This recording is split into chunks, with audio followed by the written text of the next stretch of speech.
아멘. 하나님 말씀 마태복음 22장 23절에서 33절 말씀을 보도록 합니다.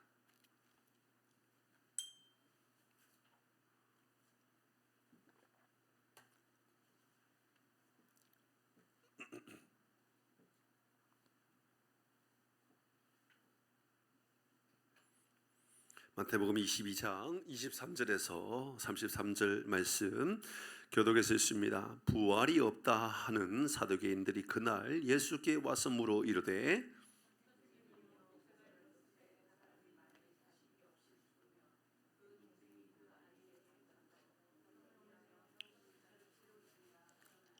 우리 중에 7형제가 있었는데 마지가 장가 들었다가 죽어 상속자가 없으므로 그 아내를 그 동생에게 물려주고 최후에 그 여자도 죽었나이다.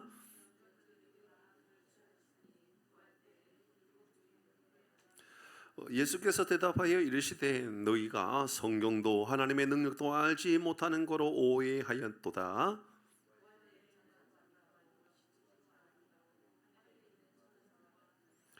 죽은 자의 부활을 논할진대 하나님이 너희에게 말씀하신 바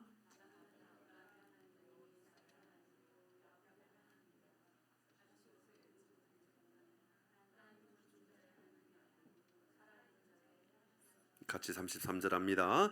무리가 듣고 그의 가르치심에 놀라더라. 아멘. 살아계신 하나님 말씀 함께 나누도록 합니다. 오늘 이제 장례로 저 지방에 다녀왔는데 그래도 많지는 않지만 그래도 우리 교회에서도 우리 교회의 성도님들이 장례를 당한 경우도 있었고 가족이 이제 상을 당하여서 지방에 다녀온 여러 케이스들도 있었지만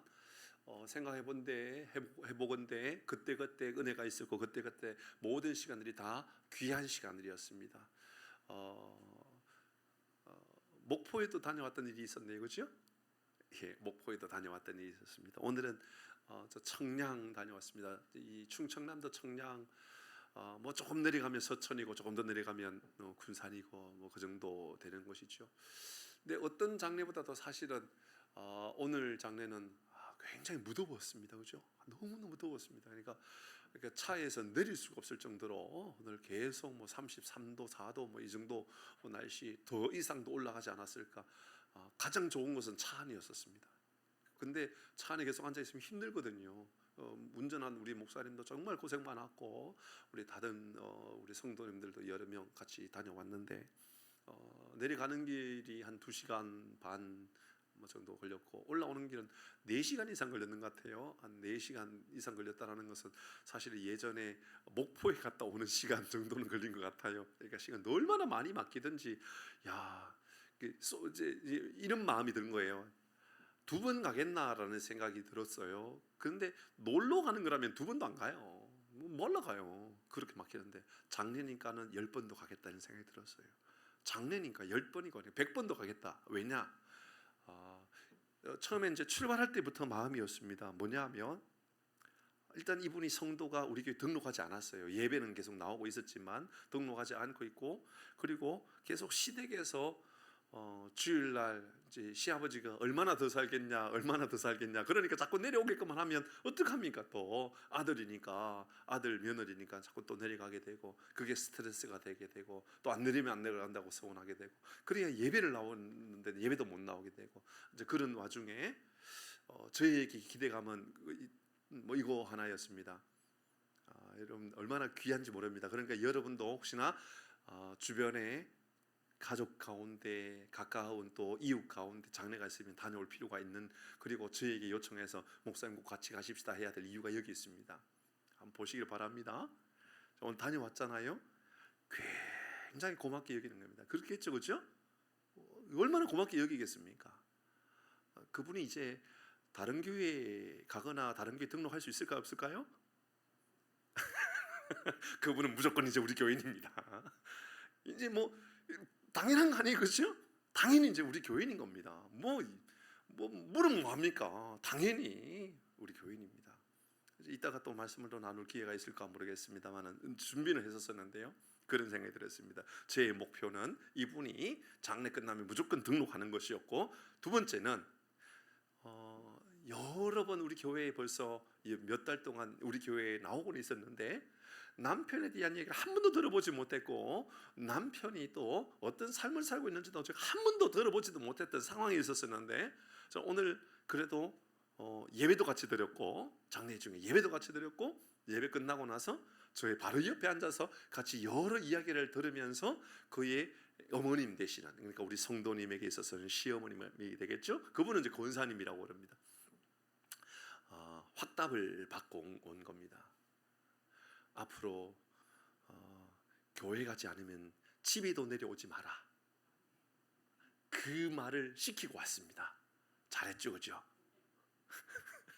집에 내려도 오지 마라. 그러니까 교회 가지 않으려면 집에도 내려오지 마라. 집에 내려오는 것보다도 교회 가는 게 더 중요하다. 그 이야기입니다. 그래서 이제 우리 성도님의 남편 되시는 분을 제가 대화해 보니까 하는 이야기가 중학교 2학년 때 청량에서 이제 서울로 상경해서 공부하기 위해서 올라왔다고 하더군요. 이제 작은 집에서 이제 살았다고 그러는데, 그때부터, 그러니까 초등학교 졸업하고 중학교 2학년 때까지 교회 다니고 그때부터 지금까지 교회 안 다닌 거예요. 교회를 다닐 일이 없었던 거죠. 근데 저하고는 약속을 했습니다. 올라오면 반드시 교회에 오겠다고 약속했습니다. 그러니까는 뭐 차 안에서 7시간을 보내고 8시간을 보내도 저는 괜찮은 거예요. 저는 뭐 피곤한 분들도 계실 수 있겠지만 제 마음은 너무 좋다, 너무 행복하다, 너무너무 감사한 일이다, 그런 생각이 들었습니다. 그래서 제가 피곤해서 일찍 마치는 일은 없을 것 같습니다. 더 기도 많이 할 것이고 더 많이 은혜 가운데 거할 것입니다. 또 하필이면 오늘 우리에게 주시는 메시지는 부활에 대한 메시지입니다. 우리의 죽음에 대하여 준비를 잘하고 있는가를 항상 마음에 새겨보아야 할 것 같습니다. 오늘 마음 가운데는 이런 안타까운 마음은 있었던 건 사실입니다. 그의 어머니는 이제 권사님이신데 아버님은 평생 교회를 다니지 않은 분이었더라고요. 그래서 장례도 보니까 유교식으로 이렇게 상도 차려놓고 뭐 그렇게 다 진행을 하고 있었던 것으로 제가 오늘 보여졌었습니다. 제 마음 안에 이런 생각이 들었습니다. 저분이 복음의 메시지를 들었어야 하는데 마지막 떠나기 전에 마음이 열려 있을 그때 저는 사실은 아무 정보가 없었기 때문에 좀 마음에 조금 아쉬움은 그런 것이었습니다. 저분이 복음을 들을 수 있는 기회가 있었다면 얼마나 좋았을까. 마지막 순간이라도 복음을 들을 수 있는 기회들이 있었어야 할 텐데 라는 생각이 들었습니다. 여러분, 우리 마지막 떠날 때에 우리의 집, 이곳에서 살아가면서 우리 오늘 함께 가셨던 한 성도님께서는 하시는 이야기가 자기는 88세까지만 살 거라고 이야기를 하더라고요. 88세를 살지 99세를 살지 어떻게 알아요? 오는 것은 순서 있지만 가는 건 순서가 없는데, 그렇지 않습니까? 그러니까는 88세까지만 살고 싶어도 하나님께서 지금 데리고 가는 것이고, 아니야 나는 너 한 120살까지 살게 할 거야, 그러면 할 말이 없는 겁니다. 그건 우리 인간의 방법으로 하는 게 아니에요. 그죠? 아닌가요? 이런 마음대로 할 수 있어요? 없어요. 할 수 없습니다. 저는 며칠 전에 제가 아주 친하게, 아주 가까이 계시는 한 집사님에게 이런 이야기를 들었어요. 여러분 잘 생각하셔야 됩니다. 그 아들이 둘째 아들은 이제 고등학교 2학년인데 첫째 아들은 지금 28살. 4일 전에 인천에서 운전하고 가다가 고속도로에서 무슨 일이 있었는지 전복되어 가지고 차가 좋은 차인데 전복되어져 가지고 갈비뼈들이 다 부서지면서 심장을 다 찔러 가지고 떠나게 됐다고. 이제 의식이 없는 거야. 완전히 의식이 없는 거예요. 그래서 아마 조만간 뭐 의식이 없으니까 죽을 것 같다고. 그래서 목사님께 기도도 받고 뭐 계속 하나님께 은혜를 구했는데, 조금 전에 전화를 했더니 그분에게 한 게 아니라 이제 담당하고 있는 이제 그 교회 목사님에게 전화를 했더니 의식이 돌아왔다. 의식이 돌아왔다 하더라고요. 27살이라도 하나님께서 불러주시면 가야 되는 겁니다. 120살이라도 하나님께서 아직 오지 마라 그러면 못 가는 겁니다. 그렇죠? 그러니까 우리가 우리 마음대로 할 수 있는 게 아니에요. 그러니까 이곳에 계시는 우리 권사님들, 연세 좀 그래도 다른 분들보다 연세가 좀 있다고 생각하는 우리 장로님이나 권사님들은 마음 안에 하나님 가장 적절할 때 나를 데리고 가면 됩니다. 그러셔야 되지 하나님 나 몇 살에 가고 싶어요 해도 소용이 없습니다. 그건 여러분의 마음대로 하는 게 아닙니다. 그건 하나님의 뜻 아래만 있는 것뿐이죠. 맞죠? 그죠? 오늘 말씀은 우리에게 부활에 대하여 죽음에 대하여 가르쳐주는 교훈이 크다, 저는 그렇게 생각합니다. 여러분, 예수님께서 종교 지도자들의 공격을 받고 있었습니다. 몇 가지 공격이 계속 있었죠. 첫 번째 이런 공격이 있었죠. 예수님을 향하여 당신의 권위가 누구로부터 온 것인가? 하늘로부터 온 것인가? 사람에게 온 것인가? 대답할 게 없도록 만들어버린 것이죠. 예수님께서 도리어 그 종교 지도자들을 향하여 이렇게 물으셨잖아요. 너희는 세례 요한의 권위가 하나님으로부터 온 것이라고 생각하느냐 사람으로부터 온 것이냐? 그거 대답하면 내가 대답하겠다라고 말씀하심으로 그들은 전혀 대답하지 못하도록 그렇게 하셨고, 또 이런 공격도 받았죠. 로마 제국에 내는 이 세금의 문제, 이게 내는 게 옳은가 옳지 않는가? 왜냐하면 로마의 이 데나리온이라고 하는 이 동전에는 시저죠, 시저. 당시에 이 로마의 황제의 얼굴이 있었단 말입니다. 얼굴이 있었기 때문에 이 로마 황제의 얼굴이 있으니까는 이거를 드리냐 마느냐를 말하게 된다는 것은, 달리 말하면 너도 로마 황제를 섬기는 사람이 아니냐, 이제 이렇게 할 수도 있고, 안 내면 반역자가 되고, 내면 예수를 선지자로 믿고 따르는 사람들에게 있어서 저 사람도 저 선지자도 어쩔 수 없이 로마 황제를 따르는 사람이 아니냐, 뭐 이렇게 묶어서 예수님에게 어떤 곤란함에 빠지도록 하려고 했던 그런 괴략들이 있었던 거 아닙니까? 그러니까 예수님께서 지혜롭게 또 위대한 하나님의 나라에 대한 말씀을 하시면서 이것이 하나님의 것은 하나님께 드리면 되는 것이다라고 당연히 그렇게 이야기했었죠. 그리고 오늘은 이제 부활에 대하여 이렇게 말씀하고 있습니다. 23절의 말씀에 보면 부활이 없다 하는 사두개인들, 사두개인에 대한 이야기를 하면서 시작부터 심상치 않습니다. 부활이 없다 하는 부활 논장에 대한 이야기를 하고 싶었던 것이지요. 그러면서 예수님을 다시 한 번 더 이런 곤란한 상황에 빠뜨리기 위해서 이상한 질문을 이제 시작하는 그 모습을 우리가 보게 됩니다. 말씀을 보면 당시에 이 계대 혼인법에 대한 이야기 나와요. 계대 혼인법 뭐냐면 이런 굉장히 극단적으로 말하고 있지 않습니까, 그죠? 그러니까 한 사람에게 아들이 7 있었는데 큰 형이 어떤 여자하고 결혼했어요. 근데 아기가 없는 상태에서 형이 죽었어요. 그러면 둘째가 이 형수를 아내로 맞이해서 대를 이어야 되는 책임이 있었던 거예요. 그러니까 대를 잇기 위해서. 근데 둘째도 죽었어요. 셋째도 죽었어요. 넷째도 죽었어요. 7째까지 다 죽었어요. 근데 이 여자도 죽었어요. 아니, 이런 극단적으로 가는 경우가 됐습니까? 근데 그렇게 하는 것은 예수님을 공격하기 위함이다라고 하는 것을 전제로 우리가 하고 있다는 것을 알 수가 있죠. 이런 질문을 했던 것입니다. 사실 이렇게 사두개인들이 이렇게 부활을 믿지 않는 이유는 정말 부활, 영적인 어떤 신비로운 세계에 대한 그런 생각들, 그런 마음들이 전혀 없었던 것인가 라고 하는 것을 생각해 볼 필요가 있습니다. 이따가 다시 한번 더 조금 이야기를 나누도록 하죠. 그들은 나름대로의 기득권이 있었던 겁니다. 사회적 지도자로서의 기득권. 이 땅에서, 그러니까는 죽어서 누릴 것에 대한 불확실하지만 지금 우리가 누리고 있는 영광들이 있지 않습니까? 여기가 너무 크기 때문에 죽어서 어떻게 되는 것에 대한 그런 마음이 없다, 그렇게 볼 수가 있었습니다.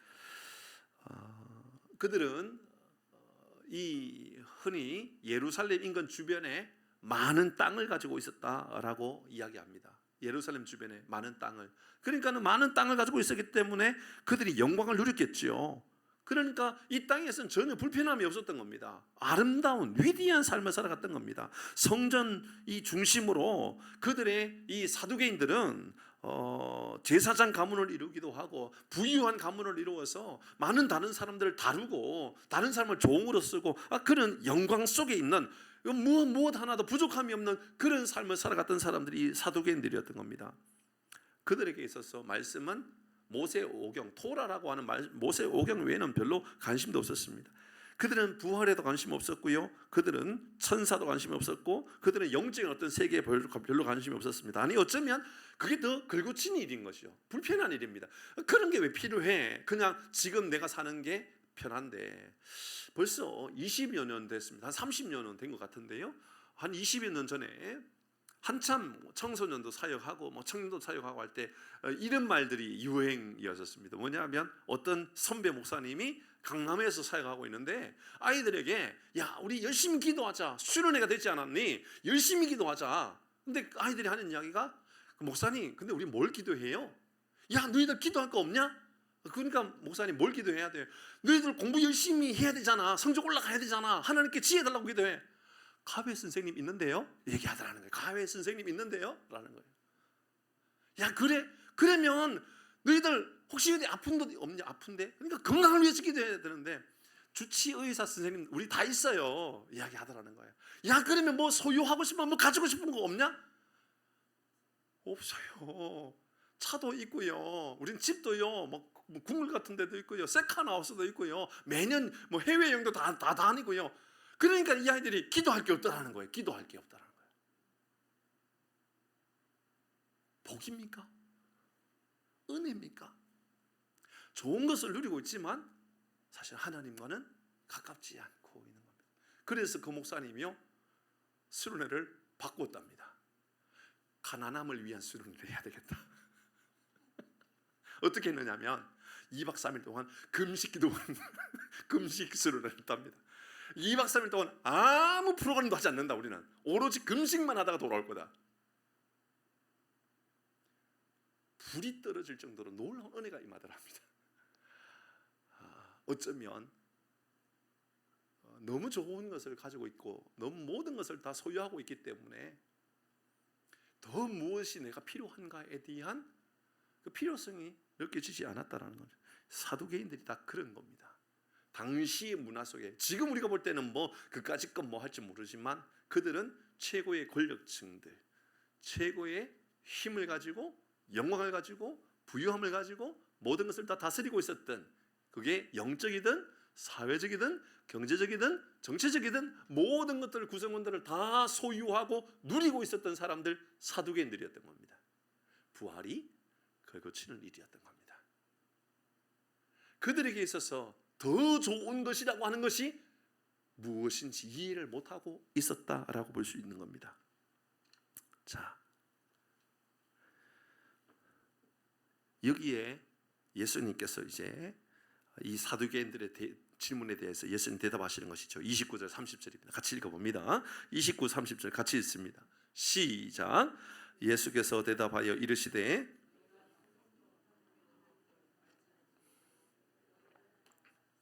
부활 때에는 장가도 아니 가고 시집도 아니 가고 하늘에 있는 천사들과 같으니라.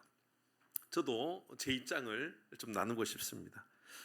어떤 분은 이 이야기를 가지고 이렇게 이야기하는 분이 있습니다. 봐라, 부활 때는 장가도 아니 가고 시집도 아니 간다. 그렇죠. 부활 때 그때 가서 장가가고 그때 가서 결혼하고 이런 건 하실 수가 없겠죠. 그렇죠? 그래서 어떤 분들은 천국에 가면 가정이라고 하는 제도 자체가 아예 없을 것이다, 뭐 이렇게 이야기하는 분도 있습니다. 저는 우리 교단에 많은 목사님들이 다 그렇게 생각하지만 결혼 제도 자체, 결혼을 가서 하는 제도의 제도 자체는 저도 없다라고 생각합니다. 그러나 가정이라고 하는 관계 있죠. 관계. 그러니까 내 부모, 내 자식, 내 형제라고 하는 이 관계에 있어서는 유효하다라는 생각이 듭니다. 그러나 그것이 이 땅에서 우리가 생각하는 것과는 다르지 않을까라는 생각을 가지고 있습니다. 어떤 분들은 천국에 가면 이제 가정이라고 하는 개념, 여러분 가정은 존재하지 않아요라고 말하면 이거 속이다 시원하다 이렇게 생각하는 사람이 있겠죠. 천국 가는 게 이제 가정이 없다, 이제 남편이 없다, 그러니까는 아이고 남편이 없다고 아이고 속이다 시원하네 이렇게 생각할 사람이 있겠죠.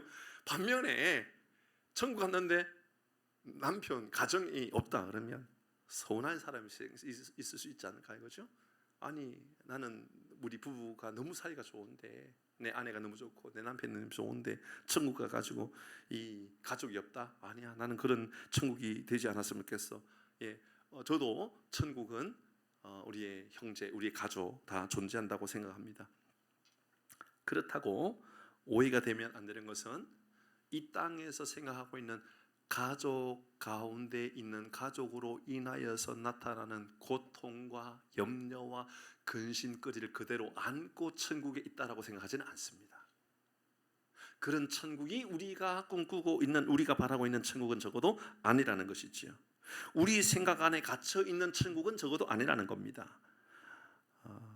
천국은 부부 관계가, 자녀 관계가 완전히 새로워지는 신비로운 관계 속에서의 모습으로만 존재할 것 같습니다. 지금 우리가 살고 있는 이 부족하고, 여러분의 가족도 마찬가지겠죠? 가정이 완전합니까? 불완전합니까? 여러분의 가정은 완전합니까? 불완전합니까? 불완전하죠, 그죠? 여러분의 배우자가 100% 만족합니까? 아니면 부족한 부분이 있습니까? 부족함이 많습니까? 뭐 다 다르겠지만 다 그런 상황이 있을 거라는 거죠. 그렇게 유지되지는 않을 거라는 겁니다. 그러니까 천국에서 가정 그러는데 천국에서도 불완전한 가정, 항상 걱정되는 가정, 아주 이 자녀를 바깥에 내보냈는데 항상 걱정돼서, 그래서 90된 할아버지가 70된 아들한테 야야 나가거든 차 조심해라 이렇게 말을 하는 이런 불완전한 가정은 적어도 아니라는 것이지요. 완전한 새로운 가정, 적어도 지금 우리가 살아가고 있는 그런 가정과는 다른 구별된 그런 가정이 바로 하나님의 나라의 가정이다, 그렇게 생각합니다. 그리고 이렇게 예수님은 우리에게 알려줍니다. 32절입니다. 같이 합니다. 32절 시작. 나는 아브라함의 하나님이요 이삭의 하나님이요 야곱의 하나님이로다 하신 것을 읽어보지 못하였느냐? 하나님은 죽은 자의 하나님이 아니요 살아있는 자의 하나님이시니라 하시니. 아멘. 여러분, 하나님은 어떤 하나님이냐? 잘 생각해보면 아브라함의 하나님이요 이삭의 하나님이요 야곱의 하나님이요, 대를 이어갑니다. 그죠? 생각해보면 아브라함의 하나님이요, 아브라함은 죽었습니까? 죽었습니까? 하나님은 죽었습니까? 안 죽었습니까? 살아계시죠. 그리고 이어서 이삭이 태어납니다. 이삭도 이삭의 하나님이 계시죠. 이삭은 죽습니까? 안 죽습니까? 죽었습니다. 하나님은 죽었습니까? 안 죽었습니까? 안 죽었습니다. 야곱의 하나님은 어떻습니까? 야곱은 죽습니까? 안 죽습니까? 죽습니다. 하나님은 죽습니까? 안 죽습니까? 안 죽습니다. 그러니까 아브라함의 하나님, 그 하나님 여전히 살아계시고, 이삭의 하나님, 그 하나님 여전히 살아계시고, 야곱의 하나님, 그 하나님 여전히 살아계시고, 우리 부모의 하나님, 그 하나님 여전히 살아계시고, 너의 하나님, 그 하나님 여전히 살아계시고, 내 자녀의 하나님, 그 하나님 여전히 살아계시고, 이 우주 만물이 있기 전부터 이 우주 만물이 없어지길 그날까지, 아니 이 우주 만물의 존재와 상관없이 하나님은 여전히 살아계신 하나님인 줄 믿습니다. 우리가 믿는 하나님은 어느 세대에는 살아계시고 어느 세대는 살아계시지 않는 하나님이 아니라는 겁니다. 여러분, 우리나라가 어려움을 당하면 우리 하나님께서 안 계시는 게 아니라고요. 우리 사회에 큰 홍수가 나가지고 이 나라의 엄청난 홍수로 인하여서 여러분 저 어느 한 지역에 많은 사람들이 수몰되고 지기도 하고 산사태로 인하여 많은 사람이 죽었기 때문에 하나님이 죽으신 것이 아니라 그 모든 사람이 다 죽고 그 모든 어려움이 있어도 하나님이 여전히 살아계신 하나님인 줄 믿으시길 바랍니다. 제가요 처음에 신학할 때 우리 반에 같이 공부했던 전도사님, 그 아버지가 저 울산 지역에서, 시골 지역에서 교회를 개척해가지고 시골 교회에 한 성도 한 20명이 되지 않는 한 10대 명 성도들하고 같이 교회를 세워서 쫙 하다가 어느 날 이 목사님이 성도들 몇 명하고 같이 서울 올라오다가 고속도로에서 사고 나가지고 거의 다 돌아가셨어요. 그리고 나서 이 같이 공부했던 전도사님이 신학을 포기했어요. 나는 그 하나님을 믿을 수 없다. 나는 그 하나님을 내가 따를 수 없다. 그럼 하나님 안 계시는 겁니까? 그렇게 되면, 그런 어떤 어려움이 생기면 하나님은 계시지 않는 겁니까? 그렇지 않습니다. 세대와 상관없이 세월이 지나도 그 하나님은 살아계신 하나님이요, 우리 사회에 어떤 일이 일어나고 또 이 지구에 이 온 세상에 전쟁이 일어나고 기근으로 인하여 많은 사람이 죽어가도 하나님은 살아계신 하나님인 줄 믿으시길 바랍니다. 우리 하나님은요, 누구의 하나님이 아니라 바로 지금 여기에 나와 함께 하시는 그 하나님이다. 그 말을 하고 있는 겁니다. 부활의 하나님은 우리의 생각, 우리의 마음 안에 가두어 놓을 수 있는 하나님이 아니라는 겁니다. 세 가지 교훈을 여러분과 짧게 나누고 기도하도록 하십시다. 첫 번째는 나의 신학을 약하게 만들고 하나님께로 가까이 나가지 못하게 하는 것들이 무엇인지를 돌아보시길 바랍니다. 오늘 이 사두개인들은 부활을 믿지 않았던 것은 부활을 믿지 않았는 것이 아니라 천사를 믿지 아니하고 영적인 세계에 대한 관심을 가지지 못한 것은 그들이 누렸던 특권, 그들이 누렸던 부유함, 그들이 누렸던 영광 때문이었습니다. 관원 아시죠? 관원이면서 부자 청년이었던 그 사람, 예수님께서 그를 향하여 네가 가지고 있는 것을 다 팔아 가난한 사람에게 나눠주고 너는 나를 따르라, 슬픈 기색을 하고 떠났다. 왜 떠났다고요? 그가 많은 것을 가졌기 때문에. 살아가는 성도 여러분, 혹시나 하나님께서 여러분을 부유하게 하셨다면 그 부유함이 여러분에게 하나님의 영광을 돌리는 도구가 되기를 바랍니다. 아멘. 그래야 하나님께서 그거 채워주셔요. 그래야 하나님께서, 하나님 믿으십니까? 하나님 믿으신다면요, 우리 그런 마음을 가져야 돼요. 이 부유함이 여러분 혹여나 내가 하나님 앞에 가까이 나가지 못하게 하고 내가 하나님께 기도하지 못하게 하고 우리 가족이 하나님을 점점 멀어지게끔 하는 그 재물이라면 그 재물이 영원한 재물이 될 수 없다는 것을 기억해야 돼요. 하나님 우리에게 재물을 주신 이유는 그 재물로 하나님의 영광을 돌리게끔 하기 위함인 겁니다. 그러면 그 부자 청년과는 그 사람이 예수님께서 그 청년을 미워했기 때문이었습니까? 그래서 그에게 그 얘기를 했던 겁니까? 아닙니다. 성경에 보면 그를 너무너무 사랑하셨기 때문에 그래서 했던 겁니다. 제가 오늘 장례 갔다 왔다 했죠. 장례 갔다 왔는데 이제 그분하고 이제 긴 시간은 아니지만 짧은 시간이지만 여러 가지 약속도 잡고 앞으로 이제 교회에서 뵙기로 하고 이렇게 이야기하면서 이런 마음이 들었습니다. 같이 이야기를 나누면서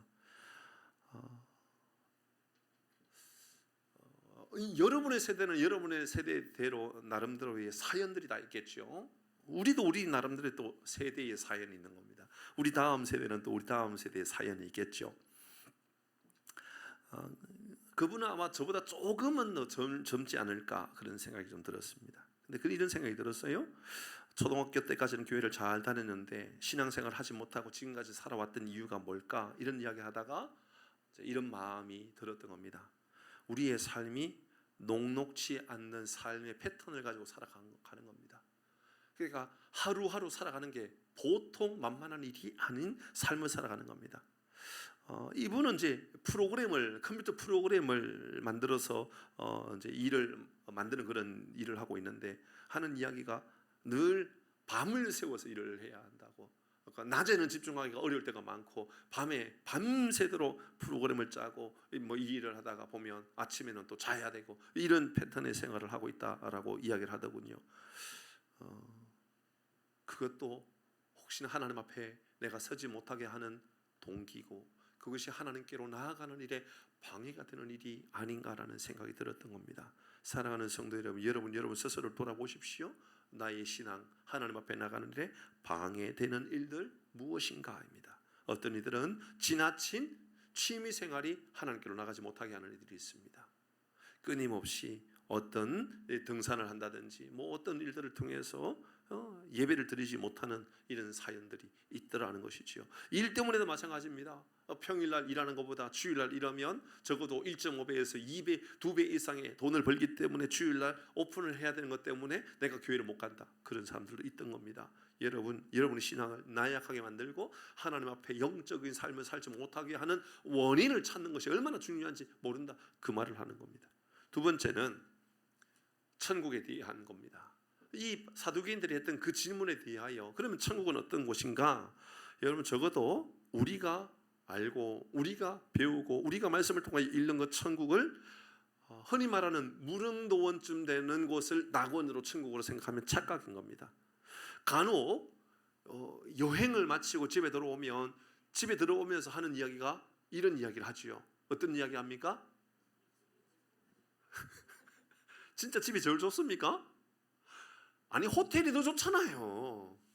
제가 어떤 분에게 어떤 여집사님에게 집사님 제일 세상에 그 집사님 하는 이야기예요. 집사님 어떤 게 제일 맛있어요? 그건 집사님 하는 이야기예요. 목사님 세상에 제일 맛있는 것은 제가 만들지 않는 게 제일 맛있어요. 제가 요리하지 않는 음식은 다 맛있다라는 거예요. 저는 충분히 공감이 돼요. 이해가 돼요.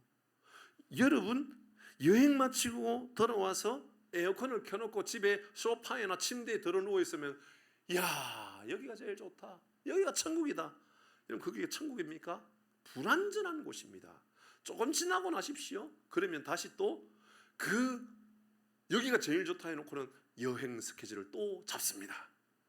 아니 여기가 제일 좋다면서 천국을 버리고 또 왜 어디를 가려고 그럽니까? 여기 제일 좋으면 여기 있어야지. 아니라는 거지요. 천국을요 그 정도쯤 생각하지 마시라는 겁니다. 저는 제가 원하는 천국이 이 땅에서 내 생각으로 만들어질 수 있는 천국이 아니기를 원하는 사람입니다. 천국 갔는데 우와 세상에 뭐 이런 것이야? 라는 생각이 들어야지 제 생각 안에 천국의 그림을 다 그려놓고 싶은 마음이 전혀 없습니다. 그게 어떻게 제가 꿈꾸는 천국이 될 수 있겠습니까? 아니 하나님께서 우리에게 알려주는 천국이 어떤 그런 천국이 될 수 있겠느냐라는 것이지요. 지난주에 우리가 이 소망에 대한 하나님의 나라의 천국에 대한 소망에 대한 말씀 나누었었죠. 고린도후서 12장 4절 말씀 바울이 3층천 그러니까 낙원에 올라갔을 때 했던 그 말 다시 한번 더 우리가 읽어보도록 하죠. 같이 읽습니다. 시작. 그가 낙원으로 이끌려가서 말로 표현할 수 없는 말을 들으니 사람이 가히 이루지 못할 말이로다. 바울이 하는 이야기가 천국에서의 느낌은 사람 말로 표현할 수 있는 곳이 아니었다라는 겁니다. 천국은 사람 말로 표현할 수 있는 곳이 아니다. 그러니 여러분 어떤 이들이 저에게나 여러분에게 천국 좀 어떤 곳인지 알려주십시오. 그 그림은 어떤 겁니까? 길이 어떤 겁니까? 요한계시록에 몇몇 등장하는 부분이 있습니다. 그러나 아주 디테일하게 무엇인가를 깨닫고 안다라는 것은 그 불가능한 이야기죠. 여러분 설명할 수 있는 것은 아닙니다. 바울이 말하는 것보다도 글로 표현하는 것에 얼마나 능한 사람입니까? 그죠? 글로 표현하기에 능했던 바울이 하는 말이 이것은 말로 표현할 수 있는 것이 아니다. 이것은 어떻게 글로, 어떻게 말로, 어떤 언어로, 사람의 언어로 표현할 수 있는 것이 아니다 라고 말합니다. 공동 번역은 이렇게 이야기하고 있습니다. 그는 낙원으로 붙들려 올라가서 사람의 말로는 표현할 수 없는 이상한 말을 들었습니다. 이상한 곳이더라. 사람의 말로 표현되어지는 것은 아니더라. 이 말을 했습니다. 빌립보서 3장 21절 같이 읽습니다. 시작. 그는 만물을 자기에게 복종하게 하실 수 있는 자의 역사로 우리의 낮은 몸을 자기의 영광의 몸의 형체와 같이 변하게 하시리라. 우리를 변화시켜 주실 것이다. 천국은 완전히 변화되는 곳이다.